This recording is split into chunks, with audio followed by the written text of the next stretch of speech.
Hello students, welcome to social science toppers. இந்த வீடியோவில் என்ன பார்க்க போகிறோம் அப்படின்னா, லாஸ்ட் இயர் 2025ல சோஷியல் சயின்ஸில் சென்டம் வாங்கின என்னுடைய ஸ்டூடெண்ட்டுடைய அந்த ஒரிஜினல் ஆன்சர் ஷீட் தான் பார்க்க போகிறோம். ஸோ இவங்க எப்படி எழுதியிருக்கிறாங்க, எதனால் ஃபுல் மார்க் போட்டாங்க, ப்ரெசன்டேஷன் எப்படி இருந்துச்சு, எல்லாமே நம்ம டீட்டெயிலாக பார்க்கலாம். ஸோ வீடியோவை ஸ்கிப் பண்ணாமல் ஃபுல்லாக பாருங்கள், சரிங்களா? ஓகே, இப்போ ஃபஸ்ட்டு நம்ம சோஷியல் சயின்ஸை பொறுத்த வரைக்கும் உங்களோட ஆன்சர் ஷீட்டை ஓப்பன் பண்ணோடனே முதல்ல என்ன இருக்கும் அப்படின்னா மேப்பு தான் இருக்கும், சரிங்களா? ஸோ கரெக்ஷன் பண்ணுறவங்க முதல்ல உங்கள் ஆன்சர் ஷீட்டில் எது வந்து ஃபஸ்ட்டு பார்ப்பாங்க அப்படின்னா மேப்பு தான் பார்ப்பாங்க. ஸோ மேப்னுடைய ப்ரெசன்டேஷன் வந்து நல்லா இருக்க வேண்டியது வெரி வெரி இம்பார்ட்டன்ட், சரிங்களா? ஸோ மேப்னுடைய ப்ரெசன்டேஷன் பற்றி நான் தனியாகவே ஒரு வீடியோ போட்டிருக்கிறேன். அது நம்ம பிளேலிஸ்ட்டில் இருக்கும், பாருங்கள். நம்மளுடைய வீடியோ டேப்பில் இருக்கும், அதில் பாருங்கள். இல்லாமல் நான் இன்னொரு வாட்டியும் நான் திரும்ப சொல்கிறேன், என்னென்னா எப்பயுமே கொஸ்டின் நம்பர் போட மறக்கக்கூடாது. ஓகே, இந்த 44A அப்படிங்கிற இல்லைன்னா 44B ஏதோ ஒன்று, இந்த கொஸ்டின் நம்பர் வந்து போட மறக்கக்கூடாது ஒன்று. இன்னொன்று என்னென்னா அந்த சப்ஹெட்டிங் இருக்கும் பாருங்கள், இந்த கொஸ்டின் ஸ்மால் ரோமனில் கொஸ்டின் நம்பர் இருக்கும் பாருங்கள். இப்போ 8 பிளேஸ் கொடுக்குறாங்கன்னா 8 பிளேஸுமே ஸ்மால் ரோமன் 1 ஸ்மால் ரோமன் 2 இந்த மாதிரி கொடுப்பாங்க. அந்த கொஸ்டின் நம்பர் போட மறக்கவே கூடாது, சரிங்களா? இதை நான் திரும்ப திரும்ப சொல்கிறது, நான் ஜூம் பண்ணி காமிக்கிறேன். பார்த்தீங்களா, இங்கே எல்லா கொஸ்டினுக்கும் பார்த்தீங்கன்னா அந்த கொஸ்டின் நம்பர் கரெக்டாக போட்டிருக்காங்க. எல்லா பிளேஸுக்குமே அந்த கொஸ்டின் நம்பர் கரெக்டாக போட்டிருக்கிறாங்க. இந்த மாதிரி கொஸ்டின் நம்பரை நீங்கள் கரெக்டாக போடணும், சரிங்களா? அதே மாதிரி எழுதும் பொழுது எப்பயுமே ஹாரிசாண்டலாக எழுதுங்க. ஓகே, இங்கே பாருங்கள், எல்லா பிளேஸும் பார்த்தீங்கன்னா ஹாரிசாண்டலாக தான் எழுதியிருப்பாங்க. ஓகே, நான் வந்து என்னுடைய ஸ்டூடெண்ட் கொடுக்குற இன்ஸ்ட்ரக்ஷன் தான். நீங்கள் வந்து உங்களோட ஹேண்ட் ரைட்டிங் நல்லா இருக்கோ இல்லையோ, உங்களோட ப்ரெசன்டேஷனில் வந்து நீங்கள் அழகாக அந்த உங்கள் பேப்பரை வந்து அழகாக ப்ரொஃபஷனல் காமிக்கலாம். ஓகே, எப்படின்னா இந்த மாதிரி சின்ன சின்ன ட்ரிக்ஸ் யூஸ் பண்ணி தான் பாருங்கள், எல்லா பிளேஸஸுமே ஹாரிசாண்டலாக தான் அவங்க மார்க் பண்ணியிருப்பாங்க.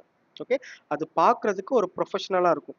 அதே மாதிரி நீங்கள் வேர்ல்டு மேப் எடுத்துட்டீங்கன்னாலும் சரி, அதுவும் பார்த்தீங்கன்னா இது சரிஞ்சிருக்கும். இதுவும் பார்த்தீங்கன்னா ஹாரிசாண்டலாக தான் எல்லா பிளேஸுமே எழுதியிருப்பாங்க, ஒரே டைரக்ஷனில் தான் இருக்கும். ஓகேவா? ஸோ இந்த மாதிரி டைரக்ஷன் எழுதுறீங்கன்னா அந்த டைரக்ஷனில் கரெக்டாக ஸ்ட்ரெயிட்டாக எழுதுங்க. இன்னுமே கொஞ்சம் ஸ்ட்ரெயிட்டாக கூட எழுதலாம். ஓகே, ஸோ மேப்னுடைய ப்ரெசன்டேஷன் வந்து ரொம்ப ரொம்ப இம்பார்ட்டன்ட். நீங்கள் வந்து ஃபஸ்ட்டே நீங்கள் 1 மார்க்கு எழுதிட்டு சூஸ் த கரெக்ட் ஆன்சர், அதாவது பார்ட் 1 எழுதிட்டு நீங்கள் மேப் அப்பயே முடிச்சிட்டிங்கன்னா உங்களுடைய அப்போ வந்து நீங்கள் ஃபாஸ்ட்டாக எழுத மாட்டீங்க, இப்படி பரபரப்பாக இருக்க மாட்டீங்க. ஸோ அப்போ வந்து மேப்னுடைய ப்ரெசன்டேஷன் கொஞ்சம் நல்லா காமிக்கலாம், சரிங்களா? ஸோ மேப்பை முதல்ல முடிச்சிருங்க. அடுத்து பாருங்கள், 1 மார்க் பார்த்தீங்கன்னா உங்களுக்கு மார்ஜின் ஆல்ரெடி நம்மளுடைய ஆன்சர் ஷீட்லேயே இருக்கும். நீங்கள் ஒரு சப்மார்ஜின் போடுங்க. சப்மார்ஜின் போட்டு இதில் பாருங்கள் எப்படி சாய்ஸ் எல்லாம் எழுதியிருக்காங்க பார்த்தீங்கன்னா, இந்த மாதிரி எழுதி நீங்கள் ஃபஸ்ட்டு பேஜ்லேயே இந்த 14 கொஸ்டின்ஸும் கம்ப்ளீட் பண்ணுற மாதிரி எழுதுங்க. ஓகேவா? ஸோ நீங்கள் வந்து ஆல்ரெடி 4 எக்ஸாம் எழுதிட்டீங்க. இப்போ உங்களுக்கு வந்து அந்த ஆன்சர் ஷீட்டினுடைய லெங்த் எவ்வளோ இருக்கும் அப்படின்னு உங்களுக்கு தெரிஞ்சிருக்கும். ஓகேவா? ஸோ அதுக்கு ஏற்ற மாதிரி இப்போவே ப்ராக்டிஸ் பண்ணுங்கள். நீங்கள் வந்து மைண்டில் கால்குலேட் பண்ணி கூட எழுதிக்கலாம். ஓகேவா? ஸோ ஸ்பேஸ் வந்து நிறையா இருக்கும். நீங்கள் வந்து 14 1 மார்க்குமே ஒரே பேஜில் முடிச்சுக்கலாம். பேஜ் நம்பர் 5லேயே முடிச்சுக்கலாம்.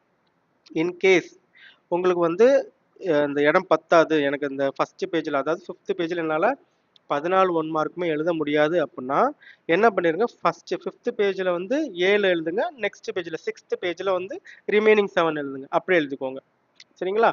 ஸோ அப்படி எழுதினாலும் பார்க்க நல்லா தான் இருக்கும். ஈக்குவலாக கேப் பண்ணணும் பாருங்க, ஒவ்வொரு ஆன்சருக்கும் நடுவில் அந்த கேப் அப்படிங்கிறது ஈக்குவலாக இருக்கும். அந்த கேப் ஈக்குவலாக இருந்தால் தான் பார்க்குறதுக்கு நல்லாயிருக்கும். இதை ஞாபகம் வச்சுக்கோங்க. ஓகே ஓகே, ஸோ நான் என்னுடைய ஸ்டூடெண்ட்ஸ்க்கு வந்து கொடுக்குற இன்னொரு இன்ஸ்ட்ரக்ஷன் என்ன அப்படின்னா, நீங்கள் 1 மார்க் எழுதி முடிச்சுட்டு அதுக்கு அடுத்த பேஜில் டைம்லைன் வரைஞ்சிடுங்க. ஓகேவா? ஸோ அது பார்க்குறதுக்கு நல்லா இருக்கும். ஏன்னா நீங்கள் டைம்லைனும் வரையும்போது அந்த ஸ்கேலை வந்து பார்க்கும்போது ஒரு ப்ரொஃபஷனல் லுக் இருக்கும். ஓகே, ஸோ நம்ம மேப் வரைஞ்சிட்டிங்க அழகா, அதுக்கப்புறம் 1 மார்க் எழுதிட்டீங்க, சப் மார்ஜின்லாம் போட்டு அதுக்கப்புறம் டைம்லைனும் எழுதி காமிச்சிட்டிங்கன்னா அந்த ப்ரெசன்டேஷன் அப்போவே இம்ப்ரெஸ் ஆயிடுவாங்க. ஓகேவா? அதுக்கு மேலே வந்து பார்த்தீங்கன்னா ஓகே 2 மார்க் பார்த்துட்டு ஓகே இல்லை ப்ரெசன்டேஷனில் நல்லா தான் இருக்குது, அப்போ வந்து நல்லா படிச்சிருப்பாங்க, உள்ள எல்லாம் கரெக்டாக தான் இருக்கும் அப்படின்ட்டு என்ன பண்ணுவாங்கன்னா அதுக்கு ஏற்ற மாதிரி அவங்க கரெக்ஷன் பண்ணுவாங்க. ஓகே, நீங்கள் வந்து கரெக்ஷன் பண்ணுறவங்கள எவ்வளோ தூரம் இம்ப்ரெஸ் பண்ணுறீங்களோ, எவ்வளோ தூரம் அவங்களுடைய ஒர்க்கை வந்து கம்மி பண்ணுறீங்களோ அவ்வளோ தூரம் உங்களுக்கு நிறைய மார்க் கிடைக்கும். அதை ஞாபகம் வச்சுக்கோங்க. ஓகே, அதே மாதிரி டைம் லைனில் வந்து நான் என்னுடைய ஸ்டூடெண்ட்ஸ் என்ன சொல்லுவேன்னா, எப்போவுமே 5 ஈவெண்ட்ஸ் கேட்டிருப்பாங்க கொஸ்டின்ஸில், ஒரு ஈவெண்ட் மட்டும் எக்ஸ்ட்ரா எழுதுங்க. ஓகே, ஒரே ஒரு ஈவெண்ட் மட்டும் எழுதுங்க. அதுக்காக 2 3 ஈவெண்ட்லாம் எக்ஸ்ட்ரா எழுதுறாதீங்க, அதனாலேயும் மார்க் கம்மியாகிறதுக்கு வாய்ப்பு இருக்குது. ஸோ ஒரே ஒரு ஈவெண்ட் மட்டும் சேஃப்டிக்காக ஒன்று எக்ஸ்ட்ரா எழுதி வச்சுக்கோங்க. ஓகே, இப்போ டைம்லைன் எழுதி முடிச்சுட்டு டைம்லைனில் இன்னொரு முக்கியமான விஷயம், கொஸ்டின் நம்பர். நிறைய பேர் மறக்கக்கூடிய விஷயம், அந்த கொஸ்டின் நம்பர் மறந்துடுவீங்க. கொஸ்டின் நம்பர் மறக்காமல் போடுங்க. ஓகே, நெக்ஸ்ட் 2 மார்க் பாருங்க. 2 மார்க்கும் அதே மாதிரி தான். ஃபஸ்ட்டு ஹெட்டிங் இருக்கு பாருங்க. அந்த எல்லா 2 மார்க்குக்கும் ஹெட்டிங் போட்டிருக்காங்க. அந்த ஹெட்டிங் மறக்காம போடுங்க. 2 மார்க்கா இருக்கட்டும், 5 மார்க்கா இருக்கட்டும், 8 மார்க்கா இருக்கட்டும். எல்லா கொஸ்டினுக்கும் ஹெட்டிங் மறக்காம போடுங்க. சப்மார்ஜின் போடுங்க. ஓகே. எழுதுறத பாயிண்ட் எழுது பாருங்க. 1 2 3 4 ஸ்மால் ரோமன்ல 1 2 3 4 போட்டுருக்காங்க. 1 2 3 4. இதை பாருங்க எப்படி எழுதியிருக்காங்கன்னு பாருங்க. ஓகே. அந்த கேப் லைனுக்கு நடுவில் இருக்கிற கேப், வேர்ட்ஸுக்கு நடுவில் இருக்கக்கூடிய கேப் எல்லாமே பார்த்தீங்கன்னா கிட்டத்தட்ட சேமாக தான் இருக்கும். அப்படி எழுதினாலே உங்களுடைய ப்ரெசன்டேஷன் சூப்பராக இருக்கும். ஓகே. உங்களோட ஹேண்ட் ரைட்டிங் தான் நல்லா இருக்கணும் அப்படின்லாம் அவசியம் இல்லை. இந்த ஸ்பேஸிங்கு வந்து நீங்கள் கரெக்டாக ஈக்குவலாக கொடுத்தீங்கனாலே பார்க்குறதுக்கு அழகாக இருக்கும். ஓகேவா? ஓகே. 2 மார்க் பாருங்க. எல்லா 2 மார்க்கும் ஹெட்டிங் போட்டிருக்காங்க. எல்லா 2 மார்க்குமே பாயிண்ட் தான் எழுதியிருக்காங்க. பாயிண்டாக தான் எழுதியிருக்காங்க. பார்த்தீங்கன்னா தெரியும். எல்லா 2 மார்க்குமே ஒரு 2 மார்க் கூட அவங்க பாயிண்ட் இல்லாமல் எழுதலை. எல்லா 2 மார்க்குமே அந்த பாயிண்ட் பாருங்க ஸ்மால் ரோமன் போட்டு தான் எழுதியிருக்காங்க. ஓகே. அடுத்து பாருங்க 5 மார்க். 5 மார்க்கும் பார்த்தீங்கன்னா அவங்க என்ன பாருங்க எல்லா பாயிண்ட்டும் பாயிண்டாக எழுது. எதுலையுமே பேராவா எழுதவே இல்லை. நீங்கள் 5 மார்க்கோ 8 மார்க்கோ 2 மார்க் எதையுமே நீங்கள் பேராவா எழுதுறாதீங்க. நீங்கள் ஒரு சென்டென்ஸ் எழுதுறீங்க, ஃபுல் ஸ்டாப் வருது அப்படின்னா ஃபுல் ஸ்டாப் வச்சுட்டிங்கன்னா அடுத்தது எழுதுறது அடுத்த பாயிண்ட் எழுதுங்க. அது எப்படி இருந்தாலும் சரி, அது வந்து ஒரு கம்ப்ளீட்டாக ஃபினிஷ் ஆனாலும் சரி, ஃபினிஷ் ஆகலையோ நீங்கள் வந்து ஒரு ஃபுல் ஸ்டாப் வச்சுட்டீங்க அப்படின்னா அடுத்து ஸ்டார்ட் பண்ணுறது நெக்ஸ்ட் லைனில், அதாவது நெக்ஸ்ட் பாயிண்டாக தான் ஸ்டார்ட் பண்ணணும். ஓகே. அப்போ தான் பார்க்க நல்லாயிருக்கும். ஓகே. அதே மாதிரி டீட்டெயில் கொஸ்டின்ஸ்லாம் எங்கெல்லாம் எத்தனை ஹெட்டிங் வருதோ அத்தனை ஹெட்டிங்கும் எழுதிடணும். ஒரு கொஸ்டினில் 4 ஹெட்டிங் வருதா 4 ஹெட்டிங் எழுதணும். 5 ஹெட்டிங் வருதா 5 எழுதணும். 7 வருதா 7 ஹெட்டிங்கும் எழுதிருங்க. இந்த ஹெட்டிங் வந்து ரொம்ப ரொம்ப இம்பார்ட்டன்ட்.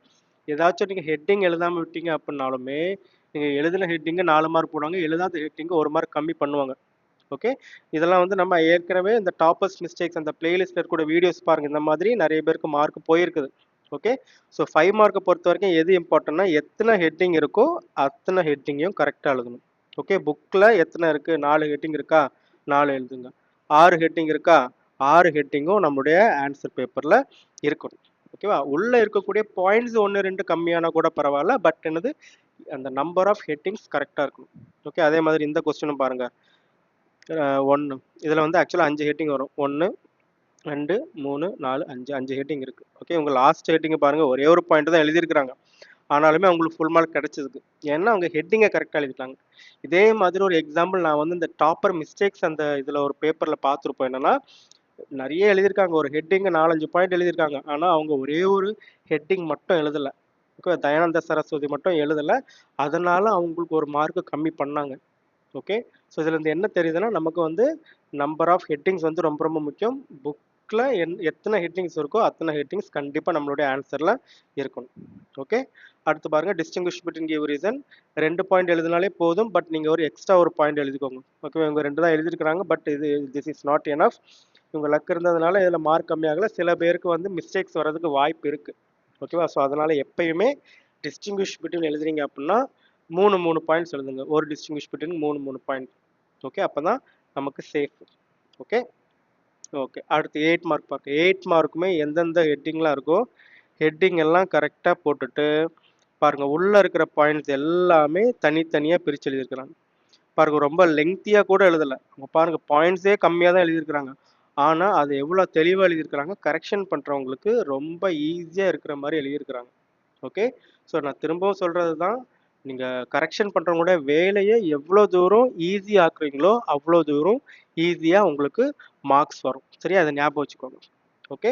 ஸோ ஐ ஹோப் இந்த வீடியோ உங்களுக்கு யூஸ்ஃபுல்லாக இருந்திருக்கும்னு நினைக்கிறேன். இந்த வீடியோ உங்களுக்கு பிடிச்சிருந்துச்சுன்னா லைக் பண்ணுங்கள், உங்கள் ஃப்ரெண்ட்ஸுக்கிட்ட ஷேர் பண்ணுங்கள், மறக்காமல் நம்மளுடைய சேனலை சப்ஸ்கிரைப் பண்ணுங்கள். தேங்க்யூ.